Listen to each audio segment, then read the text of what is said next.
un pur bonheur tout simplement. C'est des moments, des émotions qui sont dures à décrire avec des mots. On a échoué 2 fois en demi-finale les 2 dernières années. Et cette année, on sentait vraiment qu'on avait la capacité d'aller au bout.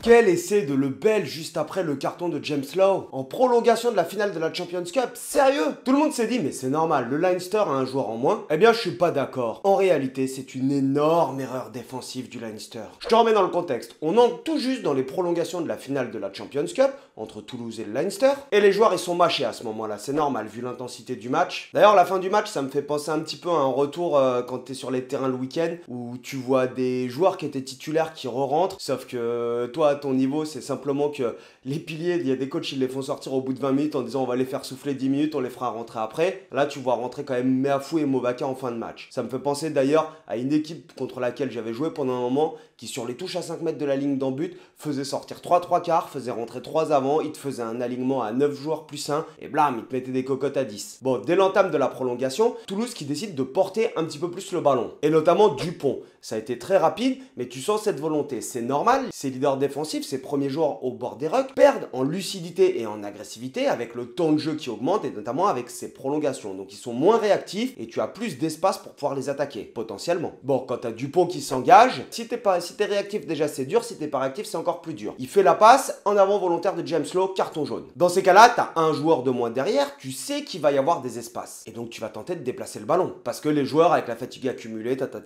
ils circulent moins bien. Et les Toulousains, à ce moment-là, ils ont cette lucidité quand même en finale de se dire ok, on va déplacer le ballon. Et ils le font immédiatement, c'est-à-dire qu'il y a la pénalité de Ramos qui est ratée et sur le renvoi aux 22 mètres, ils récupèrent le ballon, ils vont utiliser un bloc 10 pour mettre un point de fixation, forcer les joueurs à circuler, déplacer le ballon jusque dans les 15 mètres opposés. Là, il va y avoir un ruck, ils remettent un bloc 10 et derrière, ils vont réutiliser le pivot pour attaquer le couloir des 15. Et c'est à ce moment-là qu'il va y avoir cet essai de Le Bel, le premier de la partie. Et quand tu regardes, la défense du Leinster, elle est en place. Ils décident de venir couper les extérieurs. Ça veut dire que tu as le dernier joueur ou l'avant-dernier qui va monter en pointe pour mettre une grosse pression aux attaquants. Quand tu le tentes, tu as l'avant-dernier joueur qui doit compenser dans son dos pour aller défendre l'espace potentiellement qui sera attaquable si le ballon, l'attaque réussit à déplacer le ballon. Et en réalité, là, il commence à le faire. Tu as le dernier joueur qui monte en pointe, l'avant-dernier qui commence à compenser. Mais l'ailier du Leinster, au lieu d'aller au bout de son action et de mettre une énorme pression sur Ramos, il commence à contrôler le surnombre et à faire demi-tour. Et là, gros couac. Le joueur qui devait compenser dans son dos ne peut plus compenser, car le porteur du ballon, il est libre et que si tu le laisses avancer, bah, il va avancer. Donc il décide de monter sur lui. L'ailier du Leinster, il se dit mince, j'ai fait une grosse bourde. Et là, il commence à finir son demi-tour et du coup, il fait un magnifique 360 degrés. Il est totalement dans les choux. Après, évidemment, c'est très bien joué, mais ça va trop vite. Et la sanction, elle est immédiate. Mathys Le Bel marque le premier essai du match pendant les prolongations. Toulouse joue extrêmement bien le coup, mais l'essai vient d'une erreur défensive. Bienvenue à tous sur ma chaîne Up Rugby, sur laquelle j'ai tenté d'expliquer et de comprendre le rugby. Je suis pas d'accord avec beaucoup de gens, mais des fois je suis même pas d'accord avec moi-même, mais l'essentiel c'est que je me comprends. Je vais vous partager mon analyse de cette finale, avec plein de suppositions concernant les staffs, les game plans de essayer de mettre en place pour contrecarrer l'adversaire, comment ils se sont adaptés au cours du match. C'est une analyse évidemment totalement subjective, sachant que les deux équipes ont quand même relativement bien sucé le style de jeu que j'ai mis sur mon équipe en U8. Ils sont pas encore à leur niveau, mais s'ils taffent, ça devrait pas tarder à arriver. Je vais reprendre là les analyses aussi de Top 14 sur la fin de la saison, donc si vous n'êtes pas abonné à ma chaîne, c'est le moment de le faire et de mettre un petit pouce bleu. C'est pas une collaboration commerciale, mais je remercie un des sponsors qui me suit depuis longtemps, qui s'appelle Shilton. Ils ont cette petite veste qu'ils m'ont envoyée, qui est vraiment cool pour l'été. Vous avez 10% sur leur site internet avec les liens que je mets dans les descriptions et les commentaires, donc n'hésitez pas pour me donner de la force, et on y va. Quand tu as un lancement sur touche, c'est ton œuf qui défend le côté fermé. C'est normal car ton ailier va couvrir le champ profond et se déplacer. Ok, les avants sautent, mais on pourrait laisser le talonneur. Le souci, c'est que s'il y a une inversion, c'est-à-dire que tu as une déviation, tu prends le centre et tu inverses, tu vas te retrouver avec ton talonneur face à des profils rapides. Donc tu préfères laisser un profil rapide face au profil rapide. Donc quasiment toutes les équipes laissent leur neuf sur le côté fermé. Dans leur recherche permanente de rapports qualitatifs, en opposant un joueur rapide à un joueur lent, un joueur puissant à un joueur moins costaud, les staffs ils ont eu la brillante idée d'ajouter à leur corde d'opposer un joueur grand, un profil aérien, un joueur qui l'est moins. Il est donc courant maintenant de voir sur touche les équipes prendre le sens et inverser avec un jeu au pied de pression sur le 9 qui est resté dans le couloir des 15. Tu lui opposes un joueur bien grand pour jouer la possession ou la récupération sur le coup de pied et un ou deux mangeurs d'enfants s'il gagne le duel aérien, le 9, comme ça tu peux le désosser à la retombée. Quand tu as un joueur comme Dupont, si tu peux le faire ramasser quand il retombe au sol, bah tu le fais. Si tu as vu le débrief de France Box en quart de finale de Coupe du Monde, les Box ils l'avaient déjà fait sur lui. Et là le Leinster, ils ne s'en sont pas privés. Ce lancement avec la prise du centre et l'inversion avec le 10, quand je l'ai vu, j'ai eu cette impression de déjà vu car il me semble que Toulouse l'avait aussi fait il y a 3 semaines contre les Harlequins. J'ai pas vérifié, mais quand j'ai vu Toulouse le faire un petit peu plus tard dans le match, exactement le même, je me suis dit c'est le cas. Et oui, c'est extrêmement difficile de trouver des rapports qualitatifs au rugby et c'est ce que tu recherches. Et donc notamment sur touche, c'est difficile de franchir, alors tout le monde regarde ce que l'autre fait et t'essayes de copier ce qui marche en fait. Et puis on va pas se mentir, si on peut juste même cartoucher la charnière, tu le fais volontiers. Parce que les 9 et les 10, ils chargent tous quand même. Une fois, t'as Ntamak qui en prend une belle, l'autre fois c'est Kinghorn qui en met une belle sur le 10 adverse. Et les jeux de pression et les duels aériens, c'est une arme redoutable au rugby. Comme j'aime souvent le dire, c'est du 50-50 un duel aérien. Quand tu as un jeu au pied de pression et qu'il est récupéré, mais c'est généralement le gros bordel. La défense, elle est totalement désorganisée et tu te retrouves avec une situation de chaos sur le terrain où les défenseurs doivent s'organiser alors qu'ils ne savent même pas où le coup de pied va retomber et ils peuvent pas s'organiser tant que tu sais pas qui va l'avoir. Alors quand le ballon il monte, tu tentes de protéger ton réceptionneur des adversaires qui vont monter au contest. Tous les joueurs qui ont une course de repli vont essayer de bloquer de façon totalement involontaire, bien évidemment, les adversaires qui veulent aller disputer le ballon. On appelle ça des escortes. Et leur rôle, il est indispensable pour optimiser les chances de récupération du sauteur. Autant te dire que le Leinster avait fait un focus dessus. Quand tu regardes sur l'entame de match, la première sortie de contre Toulouse après l'ouverture du score à la 5e minute, Dupont monte un énorme jeu au pied dans la boîte comme on a l'habitude. Et là, il y a 6 joueurs du Leinster qui convergent en repli vers le point de chute bien en ligne avec peu d'espace entre eux pour permettre à leur ailier de jumper sans pression. Ça reste légal si tu ne changes pas ton axe de course pour empêcher l'adversaire de jouer le ballon. Mais des fois, c'est quand même grossier, mais trop difficile à sanctionner. Quand tu regardes les Toulousains à la 22e, tu vois Kinghorn fait un petit pas sur le côté pour forcer Lowe à se décaler. Malia, le 14 Toulousain, qui regarde le ballon, qui prend l'information de la position de Lowe avec un regard, et c'est très furtif, et il tourne le dos à Lowe en se plantant ses appuis au sol pour se mettre juste sur sa course et il s'écarte au dernier moment. Et on le voit d'autant plus à la 43e minute où c'est Antoine Dupont et Lebel qui se mettent vraiment sur la trajectoire du ballon et qui au moment où Kinghorn saute, s'écarte en même temps pour le laisser passer entre les deux. Je regarde beaucoup les escortes sur les matchs, mais là j'ai vraiment apprécié ce petit truc que j'avais jamais vu ou auquel j'avais jamais fait attention. Quand tu as un mur et il s'écarte au dernier moment. Tout cela car les duels aériens ils peuvent tout simplement coûter cher. Quand tu vois la fin de match où il y a 2 duels aériens et notamment un de Ntamak avec un en avant qui sont perdus, c'est des moments charnières et en fait c'est très dangereux si tu les perds. Donc tu tentes de sécuriser ces zones de combat aérien. Et notamment au vu des caractéristiques des deux équipes. Je m'explique, elles savent très bien jouer au rugby évidemment. Le Leinster comme l'Irlande, on pourrait les qualifier quand même de très efficaces dans le jeu structuré. Toulouse est organisé évidemment dans le jeu structuré et beaucoup plus qu'on ne le pense, c'est pas que de l'inspiration divine, mais ils ont aussi cette faculté à être efficaces dans le désordre sur du jeu déstructuré, quand il n'y a plus vraiment d'organisation. Et c'est comme ça que j'ai perçu le jeu des Toulousains sur cette finale. Pas toi? La défense du Leinster elle est très dure à désorganiser, comme souvent les équipes pro. Alors les Toulousains ils ont décidé pour moi de jouer des coups improbables pour faire sortir leur adversaire de cette rationalité que tu peux mettre sur un match quand tu vas avoir un match organisé, structuré, et ben ils ont tenté de les faire disjoncter. Quand en première mi-temps, ils ont une pénalité à 30 mètres de leur ligne d'en but, qu'ils ont la possibilité d'aller investir le camp du Leinster, et que là, ils décident de la jouer à la main. Alors oui, c'est une prise d'initiative, et c'est Antoine Dupont, de toute façon, tu peux rien lui dire. Mais ils la jouent vite, ils font 2 passes, ils vont en touche. Mais c'est-à-dire qu'ils avaient la volonté de jouer des ballons qui étaient improbables. Parce qu'on va pas se leurrer, c'est quand même improbable de jouer une pénalité à 30 mètres de ton but quand il y a une finale et que le score est serré. Non, plus sérieusement, ils sont sortis de cette rationalité, et notamment par 3 fois dans le match. En réalité, le Leinster est très organisé sur le 3e rideau et justement sur ses escortes. Alors à la mi-temps, Toulouse change son fusil d'épaule pour faire des feintes de jeu au pied dans la boîte pour jouer à la main. Quand à la 52e minute, ils font le petit train à 10 mètres de leur but, tout le monde s'attend au jeu au pied de Dupont. Et si on suit les yeux de Dupont, il ne fait que regarder McCarthy, le 4 irlandais qui va monter en pression sur lui. Il ne fait pas un seul mouvement pour faire un jeu au pied. Il ne sait même pas d'armer son jeu au pied. Il attend la montée de l'Irlandais pour décaler avec une passe. Il attend, il regarde, il communique avec Willis et il donne le ballon à Willis. Même chose, 3 minutes plus tard sur un ballon arrêté au centre du terrain.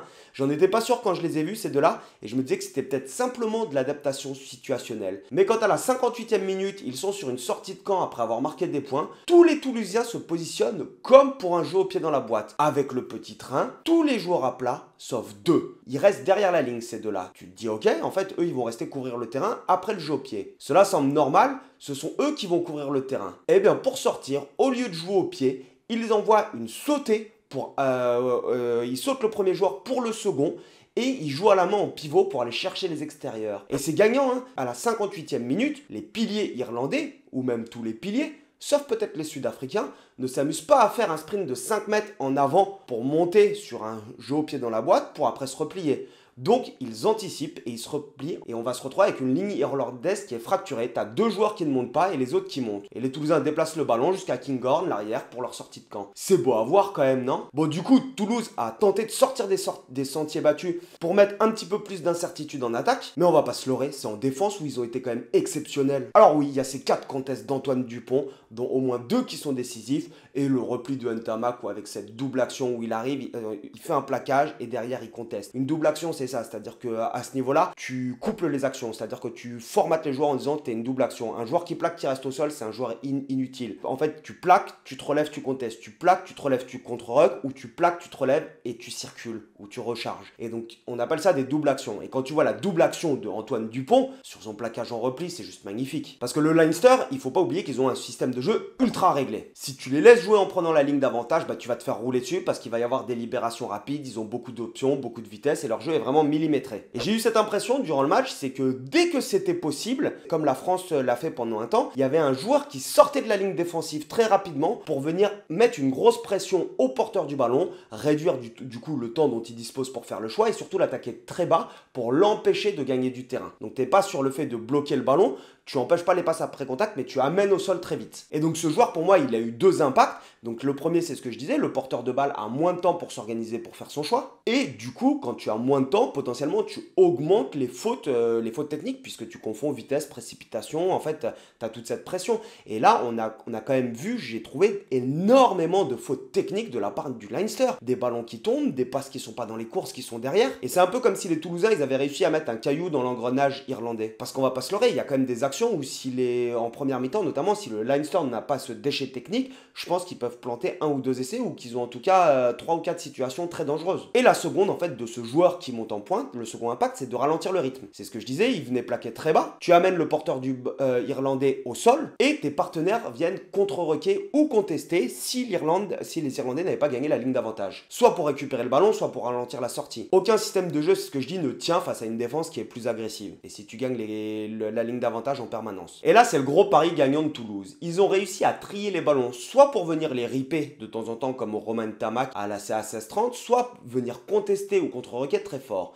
Mais tous les moyens sont bons pour perturber la vitesse du jeu. Après, c'est un sacré pari, car quand tu viens contre-requer à 2 ou à 3 et que tu ajoutes un plaqueur, tu consommes 3 à 4 joueurs dans une phase de combat. Si tu ne ralentis pas la balle ou que tu ne la récupères pas, ça devient très dur de défendre derrière. Et pour le coup, la prise de risque, elle a été gagnante. Et surtout, elle a été contrôlée. Ils ont réussi à trier ces moments où, ok, on vient contester ou contre-requet, ou ok non on laisse, c'est pas grave, ils auront une sortie rapide. Et un petit truc qu'on voit de temps en temps sur les matchs et qui est très efficace et moi qui me fait kiffer, c'est de venir taper sur les bras du neuf avant qu'il fasse sa passe. Et là quand tu regardes Toulouse, ils ont pris quand même un malin plaisir à le faire. Ils le font 3 fois il me semble dans le match, mais où du coup tu vois le neuf irlandais qui bam dégueule le ballon. Après le Leinster a rendu un petit peu l'appareil, hein, mais eux c'était sur touche pour éviter notamment les déviations. À un moment tu vois McCarthy, il attend que le sauteur toulousain repose les pieds au sol, bam il lui tape dans les mains. L'adaptation du côté de Toulouse elle a eu lieu rapidement, c'est que ensuite, pour jouer ses ballons sur touche, c'est pendant la redescente qu'il lâchait le ballon. Et ça me permet d'embrayer du coup du côté conquête, ce qui est pas du tout mon point fort. En mêlée, j'ai l'impression que Toulouse est un peu chargé, ils prennent 2 ou 3 pénalités, mais là où j'ai été réellement impressionné, je pensais qu'à partir de la 60e minute, quand le Leinster allait faire rentrer son banc,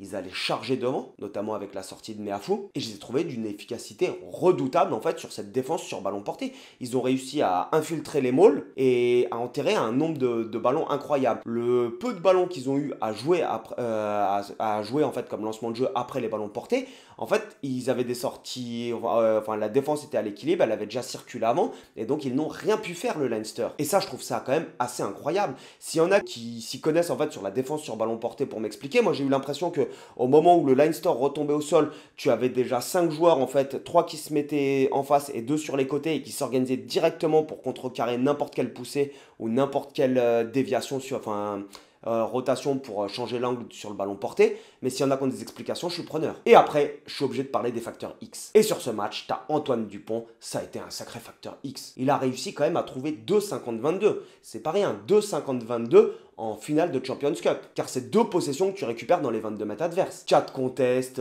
une défense incroyable à mettre des tubes. Et Romain Ntamak, qui n'a pas spécialement brillé parce qu'il n'a pas franchi, il n'a pas mis un essai comme contre La Rochelle l'année dernière. Mais par contre, une efficacité redoutable et notamment en défense. Et là, désolé, mais quand tu vois un match comme ça, tu dis si on l'avait eu à la Coupe du Monde, à 5 mètres de la ligne contre Etzebeth, peut-être que... Allez, j'arrête. Et donc le match, il est ultra serré jusqu'à cet essai de Lebel. Et derrière, Toulouse prend ce carton rouge qui est pas...